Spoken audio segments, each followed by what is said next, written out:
அடுத்து யாரு? சிவபெருமான் கடைசியா காட்டினாங்க. இந்த செய்தியை சொல்லிவிட்டு என்னுடைய வார்த்தைகளை நான் நிறைவு செய்கிறேன்.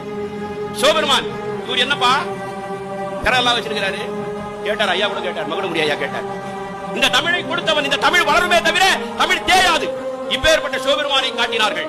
இவர் என்னப்பா சொல்றாரு? நமச்சிவாய வாழ்க, நாதன் தாழ் வாழ்க, இமை பொழுதும் என் நெஞ்சில் நீங்காதான் தாழ் வாழ்க, ஆகமமாகி நின்றண்டிப்பான் தாழ் வாழ்க, ஏகன் அநேகன் இறைவனடி வாழ்க. என்னப்பா விளக்கம் கேட்டான் சுல்தான் முகமது முஹாதிர். சொன்னாரு, ஏகன் என்றால் இறைவன் ஒருவன். அப்படியா? குர்ஆன் கூட அதான் சொல்லுது. அல்லாஹ் ஒருத்தன் தான் குர்ஆன் சொல்லுது. சரியா சொல்றாரு? வேற என்ன சொன்னார்?